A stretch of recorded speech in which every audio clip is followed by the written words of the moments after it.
ओम नमो भगवते वासुदेवाय। ओम नमो भगवते वासुदेवाय। ओम नमो भगवते वासुदेवाय। ओम नमो भगवते वासुदेवाय। अथ द्वितीय अध्याय श्रीमद्भागवत महापुराण। भक्ति का दुख दूर करने के लिए श्री नारद जी का उद्योग। नारद उवाच।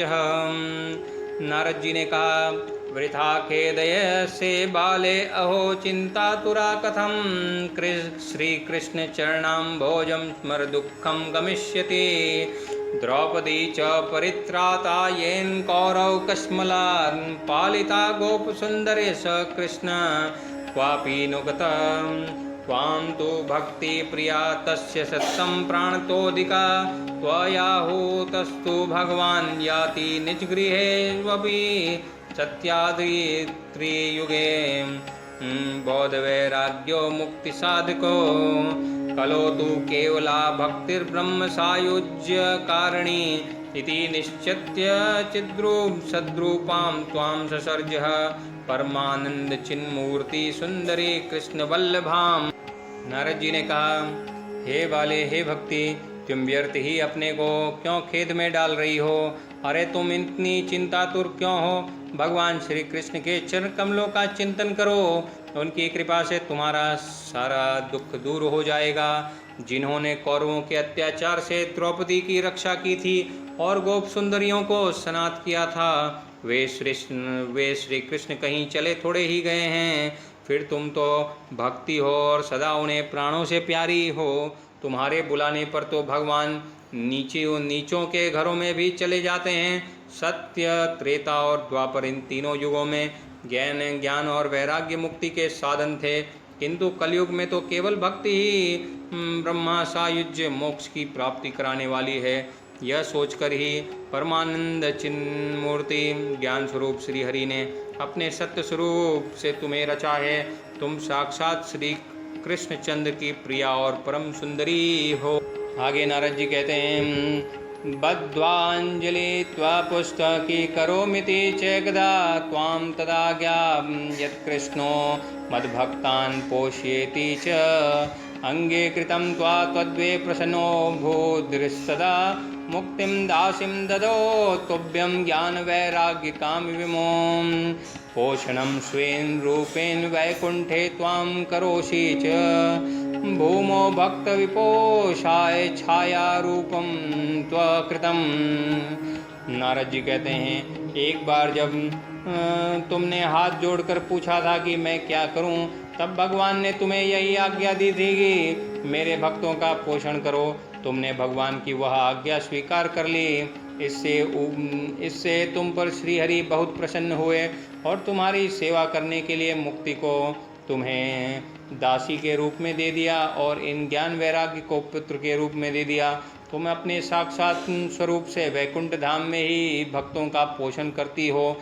भूलोक में तो तुमने उन्हीं की पुष्टि के लिए केवल छाया रूप धारण कर रखा है, हे भक्ति देवी। नारद जी कहते हैं, मुक्ति ज्ञानम विरक्तिम च सकृत्वा गता भुवि कृतादि द्वापरस्यांतम महानंदेन संचिता कलो मुक्ति क्षयं प्राप्ता पाखंडा मैं पीड़िता त्वदाज्ञागता शीघ्रं वैकुंठं पुनरेव सा स्मिता त्वायापि चात्रे मुक्तिरायाति याति च पुत्रीकृत्य त्वयेमो च पार्श्वे स्वस्यैव रक्षितो उपेक्षात् कलो मंदो वृद्धो जातो सुतो तौ तथापि चिंतामच्चे त्वामुपयायं चिन्तयाम्यहं कलिना सदृश्य कोऽपि युगो नास्ति वरान्ये तस्मिन् त्वां स्थापयिष्यामि गेहे गेहे जने जने गेहे गेहे जने जने अन्यधर्मास्तिरस्कृत्य पुरस्कृत्य महोत्सवान् तदा नाहं हरिदासो लोके त्वां न प्रवर्ते त्वां धन्वितास्ये जीवा भविष्यन्ति कलावे पापिनोऽपि गमिष्यन्ति निर्भयं कृष्णमन्दिरं येषां चिते वसेत् भक्ति सर्वदा प्रेम रूपिणी न ते पश्यन्ति किनाशं स्वप्नेऽप्यमलमूर्तयः न प्रेतो न पिशाचो वा राक्षसो वासुरोऽपि वा भक्तियुक्तमनस्कानां स्पर्शनेन प्रभुर्भवेत्। नारद जी आगे कहते हैं, तब तुम मुक्ति, ज्ञान और वैराग्य को साथ लिए पृथ्वी तल पर आई और सतयुग से द्वापर पर्यंत बड़े आनंद से रही। कलयुग में तुम्हारी दासी मुक्ति पाखंड रूप रोग से पीड़ित होकर क्षीण होने लगी थी, इसलिए वह तो तुरंत ही तुम्हारी आज्ञा से वैकुंठ लोक को चली गई। इस लोक में भी तुम्हारे स्मरण करने से ही वह आती है और फिर चली जाती है, किंतु इन ज्ञान वैराग्य को तुमने पुत्र मानकर अपने पास ही रख छोड़ा है। फिर भी कलयुग में इनकी उपेक्षा होने के कारण तुम्हारे ये पुत्र उत्साहहीन और वृद्ध हो गए हैं। फिर भी तुम चिंता न करो, मैं इनके नवजीवन का उपाय सोचता हूँ। सुमुखी कलि के समान कोई भी युग नहीं है, कलयुग के समान कोई भी युग नहीं है। इस युग में मैं तुम्हें घर घर में प्रत्येक पुरुष के हृदय में स्थापित कर देता हूँ। हर पुरुष और हर नारी के जब चित्त में तुम स्थापित हो जाओगी, तब नारायण का प्रचार होगा। देखो, अन्य सब धर्मों को दबाकर और भक्ति विषयक महोत्सवों को आगे रखकर यदि मैंने लोक में तुम्हारा प्रचार न किया तो मैं श्री हरि का दास नहीं। इस कलयुग में जो जीव तुमसे युक्त होंगे वे पापी होने पर भी बेखटके भगवान श्री कृष्ण के अभय धाम को प्राप्त होंगे। जिनके हृदय में निरंतर प्रेम रूपणी भक्ति निवास करती है, वे शुद्धांतःकरण से पुरुष स्वप्न में भी यमराज को नहीं देखते। जिनके हृदय में भक्ति महारानी का निवास है, उन्हें प्रेत, पिशाच, राक्षस या दैत्य आदि स्पर्श करने में भी समर्थ नहीं हो सकते। नारद जी आगे कहते हैं, न तपोर्भिनं वेदैश्च न ज्ञानेनापि कर्मणा हरिर्हि साध्यते भक्त्यां प्रमाणं तत्र गोपिका। नृणां जन्म सहस्रेण भक्तो प्रीतिर्हि जायते, कलो भक्तिर्भक्त्या कृष्ण पुरस्थितः। भक्तिर्द्रोह करा ये च ते सिद्धन्ति जगत्रे, दुर्वासा दुःखमापनं पुरा भक्ति विनिंदक। अलम व्रतैरलं तीर्थैरलं योगैरलं मखे अलम ज्ञान कथा लापेर्भक्तिरैके मुक्तिदा।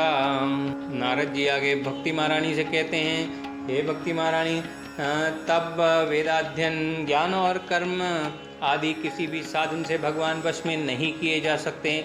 वे केवल आपसे भक्ति से ही वशीभूत होते हैं। इसमें श्री गोपीजन प्रमाण हैं। गोपियों ने भक्ति से ही श्री कृष्ण जन्म को प्राप्त किया। मनुष्य का सहस्रों जन्म के पुण्य प्रताप से भक्ति में अनुराग होता है, आप में अनुराग होता है। कलयुग में केवल भक्ति ही सार है। भक्ति से तो साक्षात श्री कृष्णचंद्र सामने उपस्थित हो जाते हैं। जो लोग भक्ति से द्रोह करते हैं वे तीनों लोकों में दुख ही दुख पाते हैं। पूर्व काल में भक्त का तिरस्कार करने वाले दुर्वासा ऋषि को बड़ा कष्ट उठाना पड़ा था। बस व्रत, तीर्थ, योग, यज्ञ और ज्ञान चर्चा आदि बहुत से साधनों की कोई आवश्यकता नहीं है। एकमात्र भक्ति ही मुक्ति देने वाली है। इस पर सूत जी कहते हैं, सूत उवाच इति नारद निर्णितं स्वामाहात्म्यं निशम्य सा सर्वांगपुष्टि संयुक्ता नारदम वाक्यम ब्रवीत। सूत जी कहते हैं, इस प्रकार नारद जी के निर्णय किए हुए अपने महात्म्य को सुनकर भक्ति महारानी के सारे अंग पुष्ट हो गए। वे उनसे कहने लगी। भक्तिर्वाच, भक्ति जी ने कहा, अहो नारद धन्योसी प्रीतियस्ते मयि निश्चला, न कदाचिद्विमुच्चामि चिते स्यामि सर्वदा, कृपालु न त्वया साधो मध्वंसिता क्षणात्, पुत्रोश्चेतना नास्ति ततो बोधय भक्ति महारानी कहती हैं, हे नारद जी, आप महान हैं, आप धन्य हैं, आपकी मुझ में निश्चल प्रीति है। मैं सदा आपके हृदय में रहूंगी, कभी आपको छोड़कर कहीं नहीं जाऊंगी।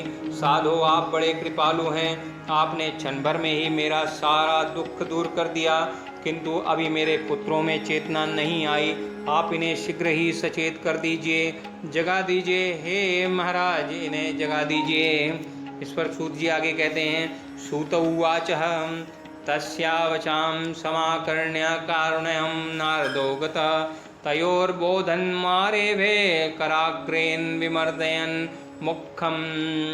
मुखं संयोज्य कर्णान्ते शब्दमुच्चे समुच्चरन् ज्ञान प्रबुध्यतां शीघ्रं रे वैराग्य प्रबुध्यतां वेद वेदान्त्य घोषैश्च गीता पाठैर्मुहुर्मुहुः बोधयमानो तथा तेन कथं चिच्चोत्थितो बलात् नेत्रैरन्वलोकन्तो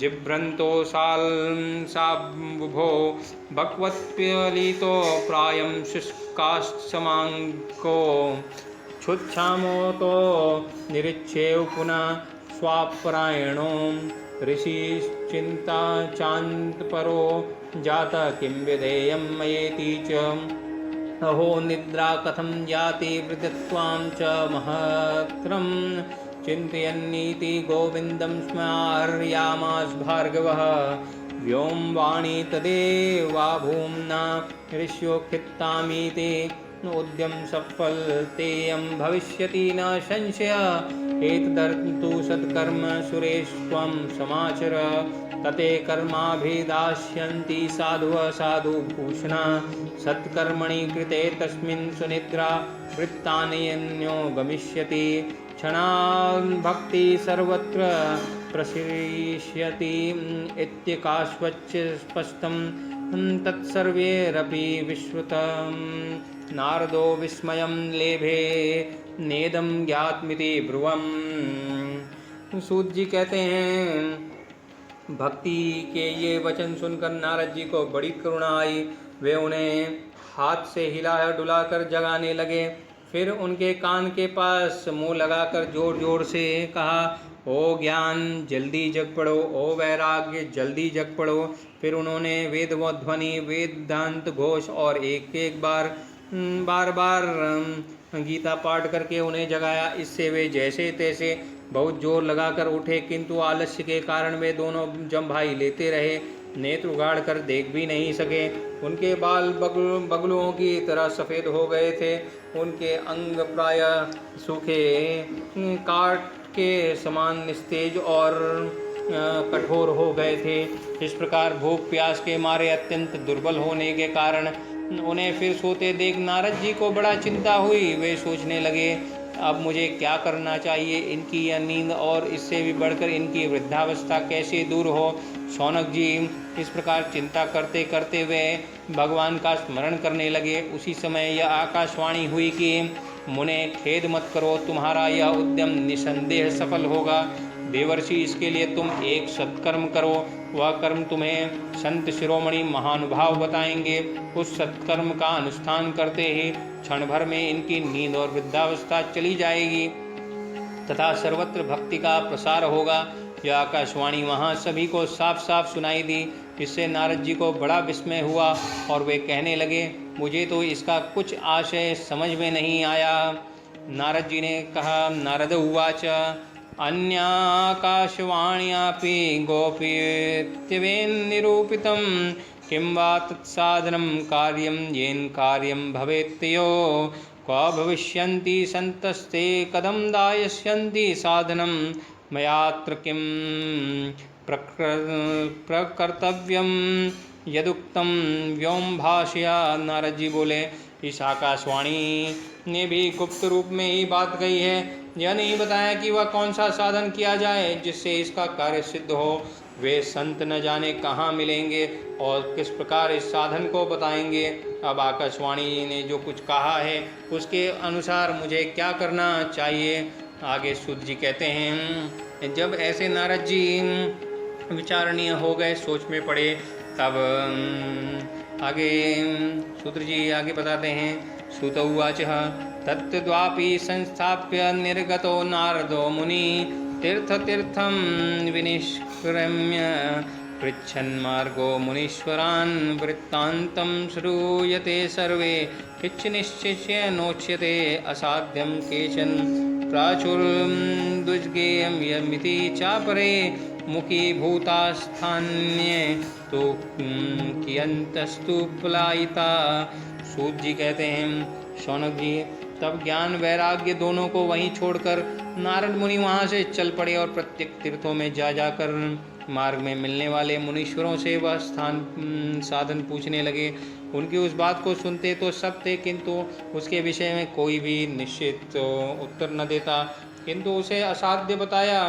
कोई बोले इसका ठीक ठीक पता लगाने कठिन है, कोई सुनकर चुप रह गया, और कोई तो अपनी अवज्ञा होने के भय से बातों को टाल टूल कर खिसक गए। सूत जी कहते हैं हाहाकारो महानासीत् त्रैलोक्ये विस्मयावहं वेद वेदांति घोषे गीता पाठेर्विबोधितं भक्ति ज्ञान विरागानां नोत्तिष्ठन्त्रिकं यदा उपायो न प्रो स्थिति कर्णो कर्णो जपचन योगिना नारदेनापि स्वयं न ज्ञायते तु यत् तत्कथं शक्यते वक्तुं मित्रैरिह मनुष्ये एव ऋषिगणे पुष्टेर्निर्योक्तं दुरासदं तच्चिन्तातुर्सोहपद्रीवन्मगतः तपश्चरामि चात्रे तथर्कृतनिश्चय तावदर्श पुरतः सनकादीन् मुनीश्वरान् कोटिशूरि समाभासानुवाच मुनिशतम्। सूत जी कहते हैं त्रिलोकी में महान आश्चर्यजनक हाहाकार मच गया। लोग आपस में कानाफूसी करने लगे। भाई, जब वेद ध्वनि, वेदांत घोष और बार बार गीता पाठ सुनाने पर भी भक्ति ज्ञान और वैराग्य ये तीनों नहीं जगाए जा सके, तब और कोई उपाय नहीं है। स्वयं योगीराज नारद जी को भी जिसका ज्ञान नहीं है उसे दूसरे संसारी लोग कैसे बता सकते हैं। इस प्रकार जिन जिन ऋषियों से इसके विषय में पूछा गया, उन्होंने निर्णय करके यही कहा कि यह बात दुसाध्य ही है। तब नारद जी बहुत चिंतातुर हुए और बद्री वन में आए। ज्ञान वैराग्य को जगाने के लिए वहाँ उन्होंने यह निश्चय किया कि मैं तप करूँगा। इसी समय उन्हें अपने सामने करोड़ों सूर्यों के समान तेजस्वी सनकादिक मुनीश्वर दिखाई दिए। उन्हें देखकर वे मुनिश्रेष्ठ कहने लगे।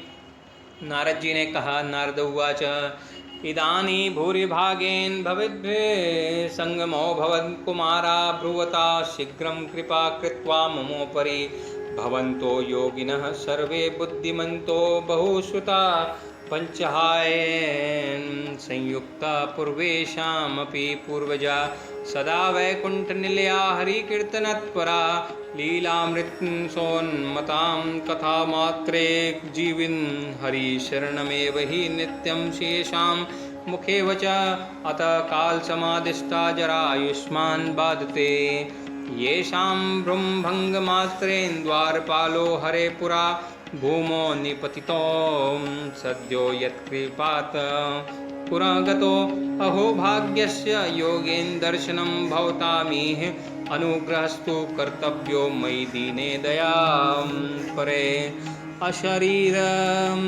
अशरीरगिरोक्तं यतिक्तं साधनमुच्यताम् अनुष्ठोऽयं कथं तावत् प्रभुवन्तु सविस्तरं भक्तिज्ञानविरागानां सुखमुत्पद्यते कथं स्थापनं सर्ववर्णेषु प्रेमपूर्वक प्रयत्नतः। नारद जी ने कहा, महात्माओं, इस समय बड़े भाग्य से मेरा आप लोगों के साथ समागम हुआ है। आप मुझ पर कृपा करके शीघ्र ही वह साधन बताइए। आप सभी लोग बड़े योगी, बुद्धिमान और विद्वान हैं। आप देखने में 5-5 वर्ष के बालक से जान पड़ते हैं, किंतु हैं पूर्वजों के भी पूर्वज। आप लोग सदा वैकुंठ धाम में निवास करते हैं, निरंतर हरि कीर्तन में तत्पर रहते हैं, भगवान की लीलामृत का रसास्वादन कर सदा उसी में उन्मत्त रहते हैं, और एकमात्र भागवत कथा ही आपके जीवन का आधार है। हरि शरणम हरि शरणम हरि शरणम भगवान ही हमारे रक्षक हैं, यह वाक्य सदा आपके मुख में रहता है। इससे काल प्रेरित वृद्धावस्था भी आपको बाधा नहीं पहुंचाती। पूर्व काल में आपके भ्रूमभंग मात्र से भगवान विष्णु के द्वारपाल जय और विजय तुरंत पृथ्वी पर गिर गए थे। फिर आपकी कृपा से वे पुनः वैकुंठ लोक पहुंच गए। धन्य है, इस समय आपका दर्शन बड़े सौभाग्य से हुआ है। मैं बहुत दीन हूँ और आप लोग स्वभाव से ही दयालु हैं, इसलिए मुझ पर हे मुनिश्रेष्ठों कृपा करिए। मुझ पर आपको अवश्य कृपा करनी चाहिए। बताइए, आकाशवाणी ने जिसके विषय में कहा है वह कौन सा साधन है और मुझे किस प्रकार उसका अनुष्ठान करना चाहिए? आप इसका विस्तार से वर्णन कीजिए। भक्ति, ज्ञान और वैराग्य को किस प्रकार सुख मिल सकता है और किस तरह इनकी प्रेम पूर्वक सब वर्णों में प्रतिष्ठा की जा सकती है? नारद जी की बात सुनकर सनकादिक ऋषियों ने कहा, कुमार ऊचु माँ चिंता कुरु देवर्षे हर्षचिते समाव उपाय सुख साधन्योत्र वर्तते पूर्व एव ही। अहो नारद धन्योसी विरक्तानां शिरोमणि सदा श्री कृष्ण दासानां गृणीर्योग भास्करः। त्वयि चित्रं न मंतव्य भक्त्यर्थ मनुवर्तिनी घटते कृष्णदाम शस्य भक्ते संस्थापना सदा बहवो लोके पंथान प्रकटीकृता श्रम साधयाश्च ते सर्वे प्राय स्वर्ग फलप्रदा। वैकुंठ साधक पंथा स तु गोपियो हि वर्तते तस्योपदेष्टा पुरुषः प्रायो भाग्येन लभ्यते। सत्कर्म तव निर्दृष्टं व्योम वाचा तु यत्पुरा यच्युत श्रेणुष्वाद्य स्थिरचित्त प्रसन्नधि। द्रव्ययज्ञास्तपोजयज्ञा योगयज्ञास्तथा परे स्वाध्याय ज्ञान यज्ञाश्च ते तु कर्म विसूचका। सत्कर्म सूचको नूनं ज्ञान यज्ञं स्मृतो बुद्धो। श्रीमद्भागवतालापसतु गीतः सुखादिभिः भक्ति ज्ञान विरागानां तद्घोषणे बलं महद् वज्रस्यति त्वयो कष्टं सुखं भक्तेर्भविष्यति प्रलयं हि गमिष्यन्ति श्रीमद्भागवतो ध्वने। कलेर्दोषा इमे सर्वे सिंहशब्दावृका इव। सनकादिक ऋषि नारद जी से कहते हैं, हे देवर्षे आप चिंता न करें, मन में प्रसन्न हों। उसके उद्धार का एक सरल उपाय पहले से ही विद्यमान है। नारद जी आप धन्य हैं, आप विरक्तों के शिरोमणि हैं, श्री कृष्ण दासों के शाश्वत पथ प्रदर्शक एवं भक्ति योग के भास्कर हैं। आप भक्ति के लिए जो उद्योग कर रहे हैं यह आपके लिए कोई आश्चर्य की बात नहीं समझनी चाहिए। भगवान के भक्त के लिए तो भक्ति की सम्यक स्थापना करना सदा उचित ही है। ऋषियों ने संसार में अनेकों मार्ग प्रकट किए हैं, किंतु वे सभी कष्ट साध्य हैं और परिणाम में प्राय स्वर्ग की ही प्राप्ति कराने वाले हैं। अभी तक भगवान की प्राप्ति कराने वाला मार्ग तो गुप्त ही रहा, उसका उपदेश करने वाला पुरुष प्राय भाग्य से ही मिलता है। आपको आकाशवाणी जिस सत्कर्म का संकेत किया है उसे हम बतलाते हैं, आप प्रसन्न और समाहित चित्त होकर सुनिए। नारद जी द्रव्य यज्ञ, तपो यज्ञ, योग यज्ञ और स्वाध्याय रूप ज्ञान यज्ञ ये सब तो स्वर्गादि की प्राप्ति कराने वाले कर्म की ओर संकेत करते हैं। पंडितों ने ज्ञान यज्ञ को ही सत्कर्म मुक्तिदायक कर्म का सूचक माना है। वह श्रीमद् भागवत का पारायण है, जिसका गान शुकादि महानुभावों ने किया है। उसके शब्द सुनने से ही भक्ति ज्ञान और वैराग्य को बड़ा बल मिलेगा। इससे ज्ञान वैराग्य का कष्ट मिट जाएगा और भक्ति को आनंद मिलेगा। सिंह की गर्जना सुनकर जैसे भेड़िए भाग जाते हैं, उसी प्रकार श्रीमद् भागवत की ध्वनि से कलयुग के सारे दोष नष्ट हो जाते हैं।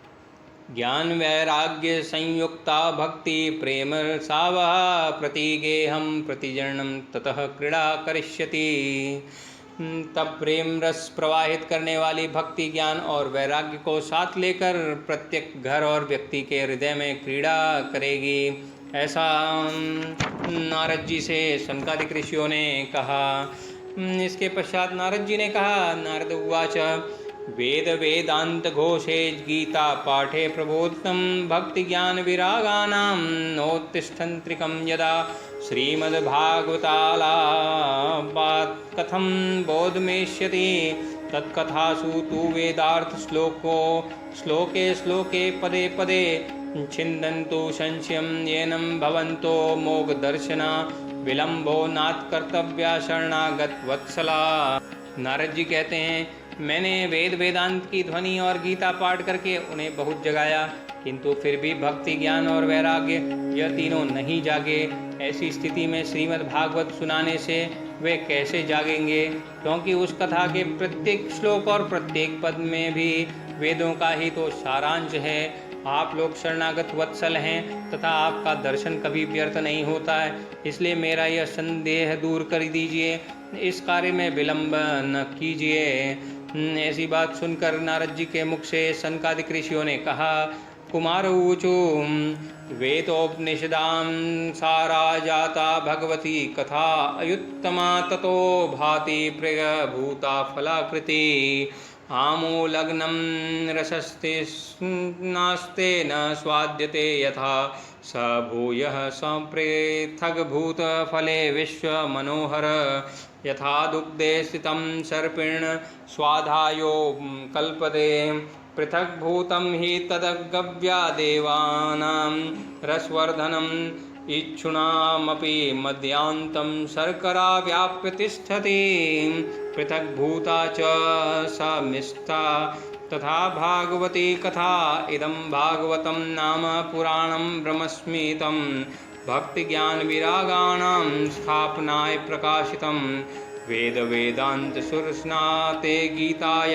अपि कर्तरि परितापवती व्यासे मुहत्य ज्ञान सागरे तदा त्वयां पुरा प्रोक्तं चतुर्श्लोक समन्वितं तदीय श्रवणात् सद्यो निर्बाधो बादरायण तत्र ते विस्मय केन्यत् प्रश्न करो भवान् श्रीमद्भागवतं श्राव्यं शोक दुख विनाशनम।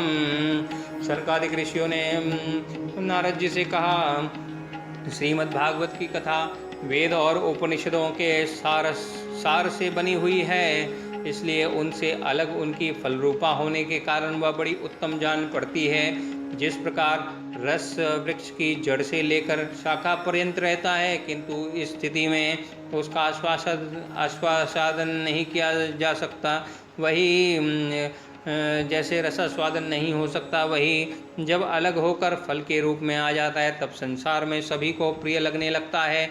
दूध में घी रहता है किंतु उस समय उसका अलग स्वाद नहीं मिलता, वही जब उससे अलग हो जाता है तब देवताओं के लिए भी स्वादवर्धक हो जाता है।